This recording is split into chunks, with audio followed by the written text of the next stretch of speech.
Booyah, and welcome to the Game Sports Show. It is our trade deadline reaction show here inside ONNtv Studios. And make sure you follow, like, and subscribe to the Game Sports Show on all of our platforms, GameSportsShow.com, Spotify, Apple, Podbean, and Facebook and Instagram. I'm here joined with Alex Parr, Dane Hanshaw, our trusty hockey analyst. Justin Heikel will not be with us here tonight. It's a panel of three here inside ONNtv Studios, and it was a average trade deadline today in the National Hockey League, and as everyone might be expecting, we got two individuals that are Toronto Maple Leaf fans on this panel, and we got Edmonton Oilers fan at the end of the panel. As everyone knows in the Game Sports Show, we talk about every hockey team equally, and if anyone's expecting a Toronto Maple Leaf rant, you might have to wait a little bit. It might have to be on a different kind of circumstance. But we're just talking about trade deadline throughout its entirety today. Obviously, the trades started coming in a little bit early, then they obviously start flooding in at the end. That's kind of how it goes. Obviously, you know, Jean-Gabriel Pageau, I'm going to start with Pageau's trade. That's one that we were talking about just off air, keep it fresh. He goes to the New York Islanders, first, second, third, and he also signs a contract extension with the Islanders. 6 years, $5 million per. Dane, I'll go to you first. Is that, first off, a little bit much for Jean-Gabriel Pageau? And this trade wasn't really a surprise. This has been rumored for the last couple months. Yeah, I think I don't think it's overspending, just based on the fact that it looks like they're going to get a 6-year deal done.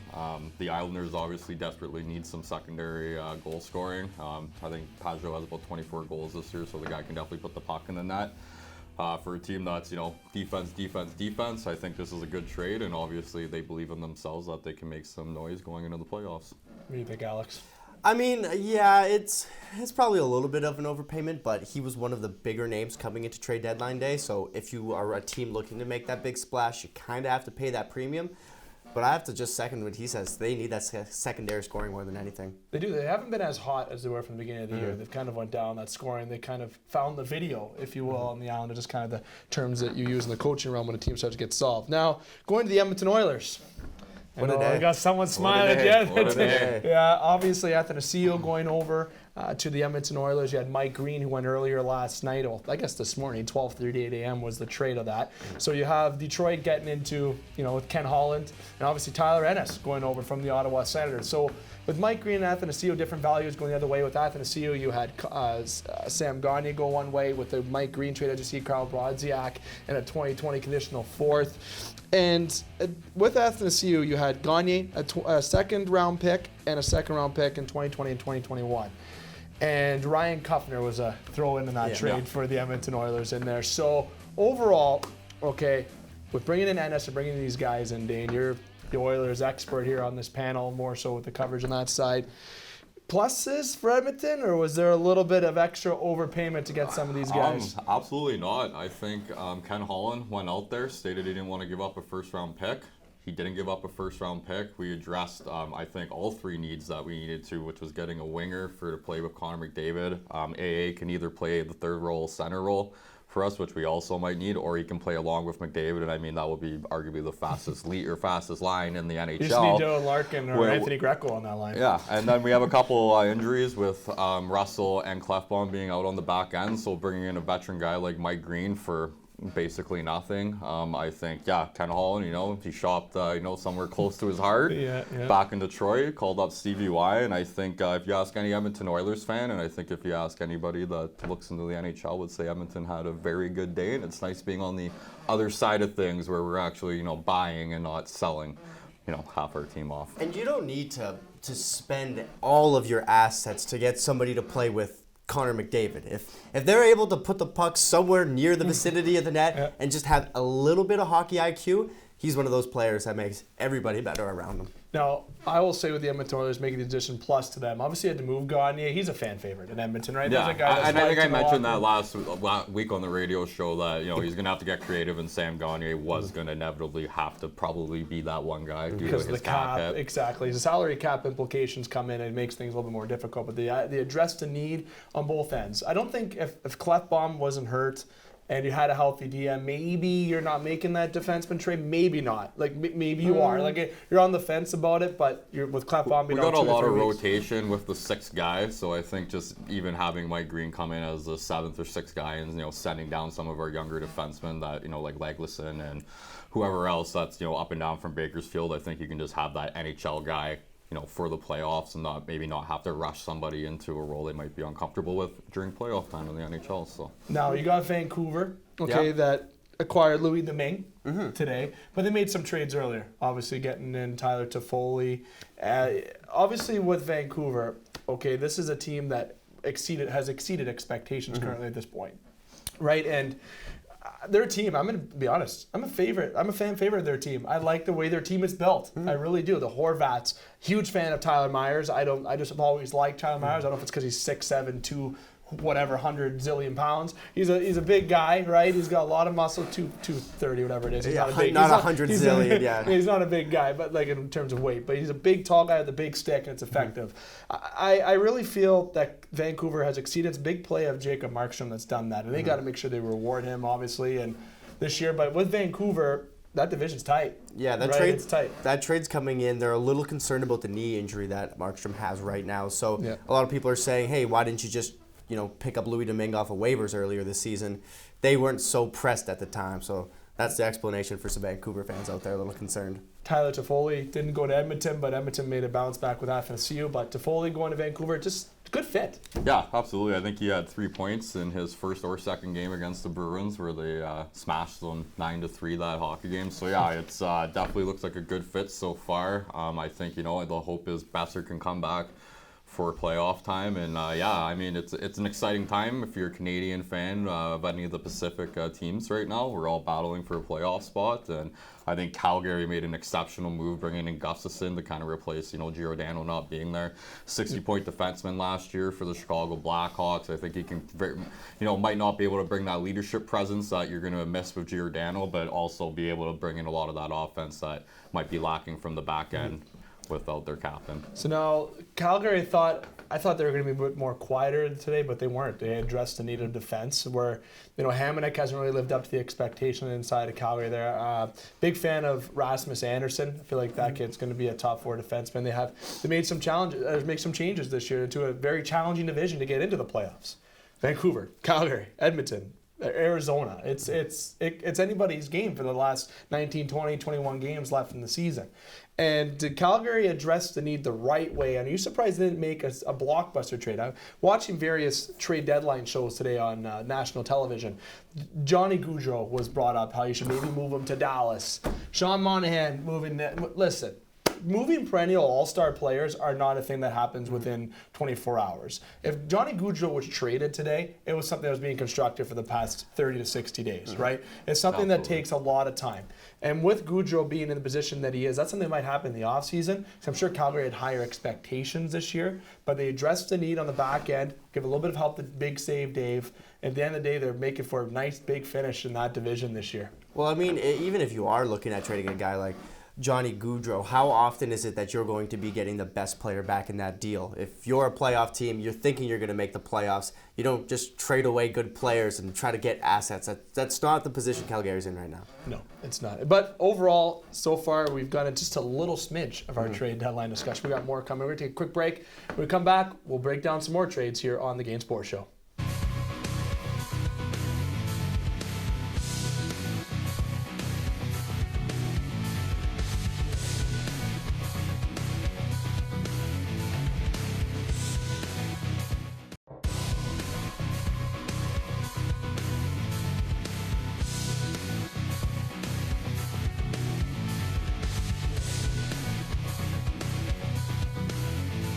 Welcome back to the Game Sports Show. Continuing our trade deadline discussion here, rejoined by Alex and Dane Hancho. Dane, Alex supporting ties, me not so much. However, trade deadline continuing, guys. The Carolina Hurricanes. This team was busy. You know what? I guess you get a little bit of confidence once you get a win with a 42-year-old Zamboni driver in your net. And no, we're not. That's not a segue. I know we were talking about when the segue is going to be there. Not right now. But obviously, you have Vincent Trocheck go over to Carolina. Eric Holla, Lucas Wallmark, Itu Lasatarian. Wow, that's not bad. Chase Prisky. I always said the other last name better. But nonetheless, depth move there for Florida, if you will. They didn't make a huge impact in terms of a trade, but Vincent Trocheck went over to Carolina. Also, Brady Shea goes over to the Carolina Hurricanes for a first-round pick from the New York Rangers, who also re-signed Chris Kreider today to a big contract. Boy, did he ever get paid, just over $6 million. And then, obviously, Sammy Vatanen going from New Jersey over to Carolina. Dougie Hamilton's injury, pretty significant, obviously, and he's going to be out for the season. We don't know if the playoffs, if Carolina for sure gets in there. It seems like the moves that they made, they're pretty good favorites to be one of the wild card, if not get into the playoffs. Dougie Hamilton can come off IR. LT IR, and as we would like to refer to our show, Robidoux Island, nonetheless. But LTIR, big injury for them. They definitely addressed the need on the back end. And if Hamilton does come back in the playoffs, you got a D-core that's rounded out by them with Brett Pesce, Jakob Slavin. And obviously Pesce got hurt in the game against Toronto. We don't know how long he's going to be out. There's been official releases according to what we see, but he might be significantly injured. Take some time. Now you've brought in some players that can really help out. But you've got 5 defensemen, essentially, next to Trevor Van Riemsdyk, who's also not a bad defenseman. And there's a lot of depth there in Carolina. But this is if Dougie Hamilton comes back, right? And obviously up front, Erik Haula, you replace with Trocheck. And they have some good depth there in Carolina up front. They've made some big splashes today. They show that they're serious getting into the playoffs this year. Yeah, they really did a good job at solidifying that center core. I'm thinking they gave up 2 NHLers for a current NHLer. Erik Haula and Wahlstrom, they're both kind of third-line guys. But Trocheck's a bona fide second-line center. Aho, Trocheck, Jordan Staal, in a role that he might be a little bit more effective at, I think that's a no-brainer move for them. Definitely. Yeah, I mean, Trocheck obviously not having the best year in Florida, so yeah, I think a change of scenery might be a good thing for him. And then obviously addressing the lack of having Dougie Hamilton in the lineup and bringing in Vatanen, which, first seeing that, I'm like, good job, Carolina. And then, they throw a first-round pick at Brady Shea in. So, yeah, you got to look playoff time if Dougie is healthy and able to come back into the lineup. They arguably have the deepest defense in the whole playoffs, yeah. I would think. So yeah, Carolina's going for the home run, and James Reimer and I don't think they didn't give up as much. If you look at a team like Tampa compared to Carolina and what Carolina brought in compared to Tampa, giving up 2 first-round picks for 2 guys, I mean, I don't think are first-round pick kind of guys, but so no. But you have Carolina that's definitely addressing the goaltending need. They didn't really jump in. A lot of people had questions because Reimer's injury. Mm-hmm. Peter Mrazek took a good shot by Kyle Clifford on Saturday. Maybe David Ayers will be signing a contract after Tuesday. Jokes aside, that's one area that they didn't really jump into to really change it. Curtis McElhinney's out. But also you got cap issues too at the time. Now what you're doing is really addressing the D-core that really, they've showed on Saturday that they can shut down a team that has a high-octane offense. And to prevent high quality scoring chances. So if you have a goalie that can at least stop the puck, they got that. Maybe Reimer's injury is not as significant as they think either, so they didn't jump at Robin Lehner, which transitions us nicely to Robin Lehner. He gets traded to the Las Vegas Golden Knights, okay? And now with Lehner being in Vegas, it goes back the other way is Malcolm Subban, Slava Demon, 2020 second round pick. Okay, so pretty good trade for Vegas. They didn't have to give up a first. They have a goalie who has an expiring contract. Flower has been up and down. Obviously, Malcolm Subban hasn't had the best year. It gives depth for a charging playoff run, right? And that's the big thing. Yeah. Yeah, I mean, they didn't really give up too much to get him either. Not really too high risk, high reward. And it's good for Chicago to get something out of it, right? A second-round pick, I think they're laughing with that. They are. Now, Pittsburgh Penguins, Dan, I go to you with them. Pittsburgh. In these depth trades all the time. Mm-hmm. And this Connor Sherry hasn't had a good year in Buffalo. Okay, and Buffalo gets Wayne Simmons today for a 5th-round pick. As I say, with a little bit of aggression, I think that's worth a bit more. High salary hit, though. Okay, when you trade Connor Sherry and Evan Rodriguez, you shed pretty much the same amount of contract, if not a bit more. So they go over to Pittsburgh, and Pittsburgh solidifies more depth. Connor Sherry's had success. Evan Rodriguez, that kid has potential. He's a good top 9 player. I would say he could, would be a top 9 player. I think he'll fit in well in Pittsburgh. What about you? Yeah, I mean, if you look at the Pittsburgh Penguins, they always make moves at the deadline, whether it's depth moves or bringing in a really good winger like Jason Zucker. I think they were following suit with the other teams in their division, like Washington, or even the big 4 teams in the Eastern Conference with Boston, Tampa, and Washington all making deals. And yeah, I think Connor Sherry, I can't see him not being successful. Like, I think the last time he had a really good season was playing alongside Sidney Crosby on his wing. And then, yeah, as far as Jason Zucker goes, he's going to help that team immensely. And yeah. Dominic Cahoon, too, right? Going the other way. And like I said, Pittsburgh making another depth move today. Someone that, obviously, if you're a Toronto fan, you know of Patrick Marleau going over for a third-round pick, and it's a conditional second. Now, Patrick Marleau, all right, wants this cup. Okay, San Jose gave him a shot this year. He's done pretty good in San Jose since he started. Another veteran move. You know, that might be a good potential line. Is Sherry, Rodriguez, and Marleau as a line. You bring in a whole line together, good chemistry, different kind of players. That third is a conditional depending on if Marleau wins the Stanley Cup, etc. If that'll turn into a second-round pick, which will be kind of steep for someone who's 41 years old and into a very deep NHL draft. But sometimes you need those veteran guys to get you over the hump. I know someone like the Toronto Maple Leafs would love a veteran presence like Patrick Marleau right now. Yeah, I think the only thing missing from Pittsburgh's championship roster, like they've always had, is that one old veteran guy to bring that room together, right? It was just a matter of time before they brought in somebody like Patrick Marleau. But yeah, honestly, fingers crossed for Patrick Marleau to do some damage to the playoffs. Because if he won a cup, I think collectively the NHL fan base would be rooting for him the whole way. Joe Thornton, though, doesn't get moved, obviously, No. which some that I predicted. His I decision, I believe. Yeah, I would think. I think it would have been nice for him to go over I to believe Boston. there was a quote out saying that he was open to the idea. It was I think he used the word intriguing possibility. Yeah. But I just don't think he was really like, come on, trade me. I really want to go. He's got solid roots now in San Jose for the last, 10 years now.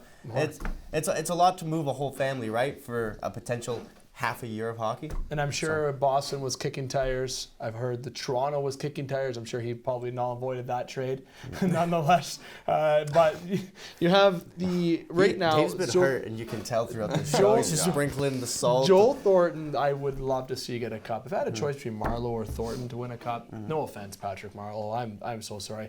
Sioux connection with Joel Thornton, right? A little bit of ties, a little bias. I would like to see Joel lift the cup. But, I'm not saying that he's done after this year. Maybe he does come back for another year and he signs some contender next year, which maybe some teams like Boston or St. Louis, when they were looking at him, like, maybe we'll get you in the offseason next year. Now, obviously, Nick Ritchie goes to Boston for Danton Heinen. I'm a fan of Danton Heinen. I think that's a good depth forward.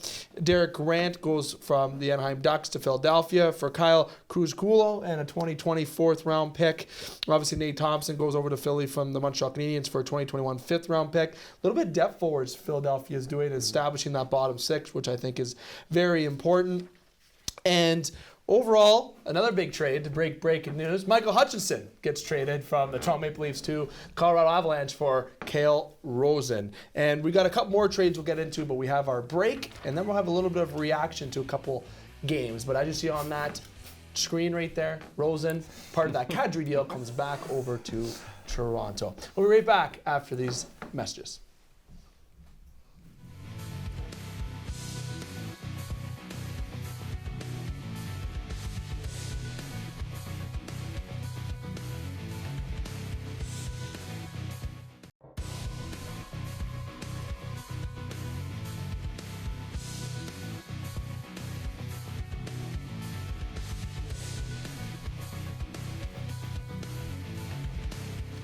Welcome back to the Game Sports Show. Dave, Alex, Dane, returning for part 3 of tonight's show. It's only going to be a half-hour show tonight. Just make sure I remind you, this will be our only show this week, and next week we will be off. I'm going to make sure that everyone knows, as I'll be soaking up the sun, the Cayman Islands, boys, and give the boys the week off. We'll be back the week of March the 9th. A couple more trades I want to get to, stuff that has already happened. Alec Martinez went to Vegas. He's already played a game for Vegas.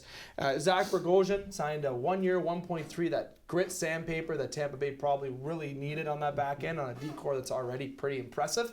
It's a little bit better. I'm a fan of Zach Bogosian. I think that's a good move for your bottom bottom pairing, if you will, or your 6th, 7th defenseman overall. And Vladislav Namestnikov. A lot of rumors about him apparently going over to Toronto. Didn't happen, obviously.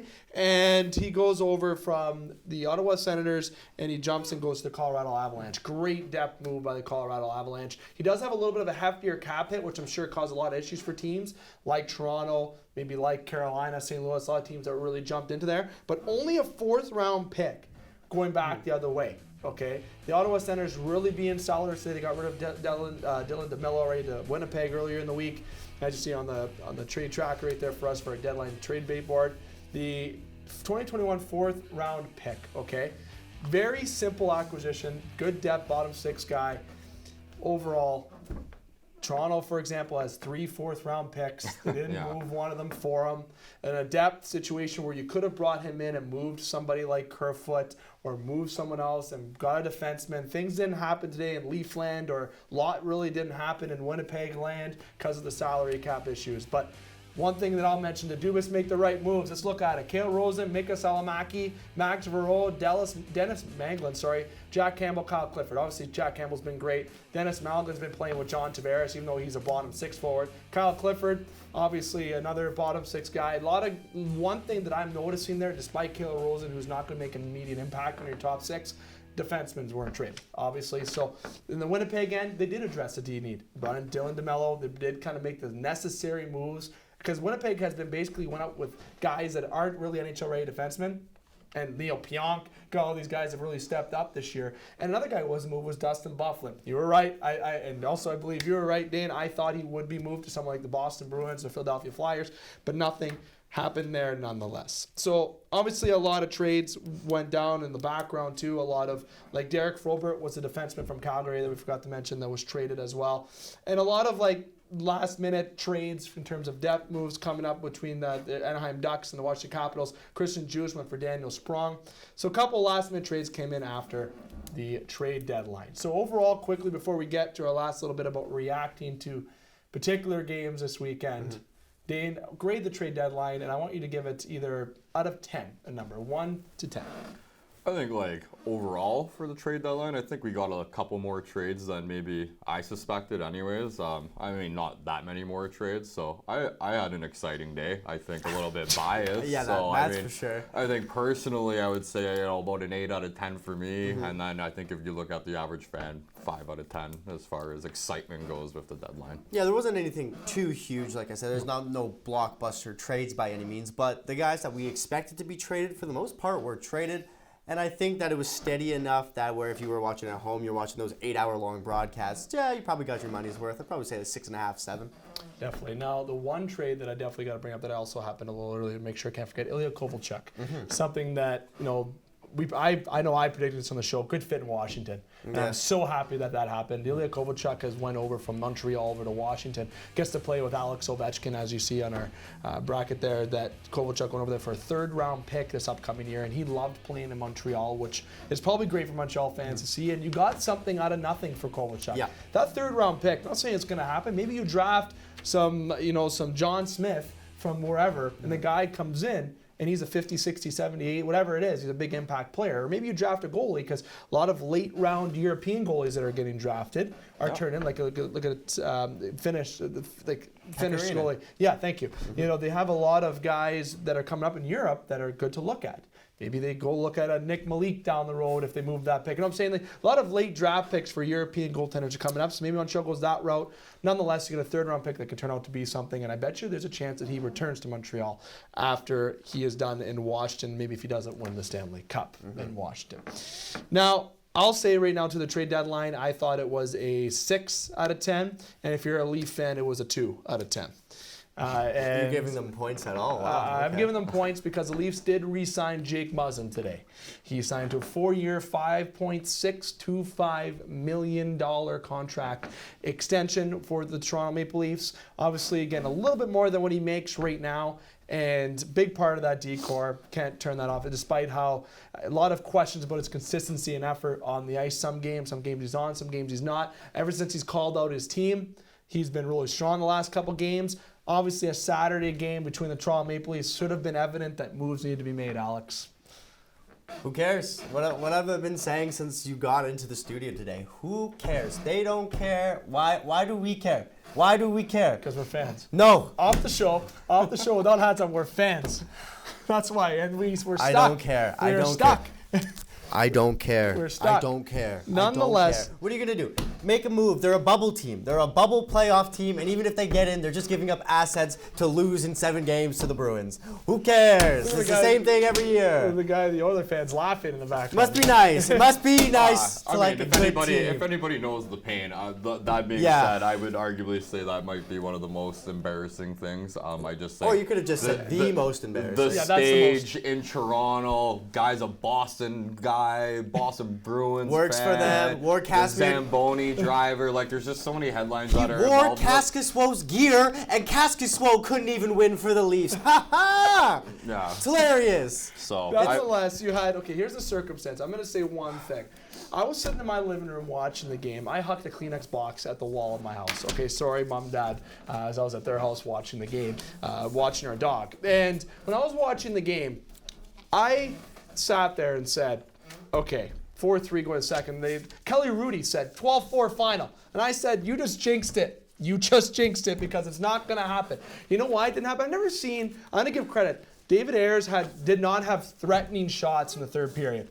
Okay, he did not. He truly did not. Carolina's D was spectacular. But you know what was helped by that spectacular defense? By the lack of effort, care, and heart from your boys in blue, that I've seen better effort from tight players. Okay, Well, that's what I'm going to say. How do you make pretty passes and not take a shot? No offense, David Ayres, like Matthews even said it, that you got to take shots on a guy who has no familiarity with being on that ice. Oh, what do you mean he has no familiarity? He was at their practice the next day because he's their practice goalie. He was at their outdoor. Hey, guess what? He was getting hugged. Yeah. Oh, high Well, five. Woo, give me a hug. High fives. Good job, buddy. Woo. Could have did different moves. Dubas left, and before I know we got to wrap up here. Obviously, with Dubas leaving the press Get that out of box in here. the third Knock period, it off. nothing Knock was it off. done Thank you. today.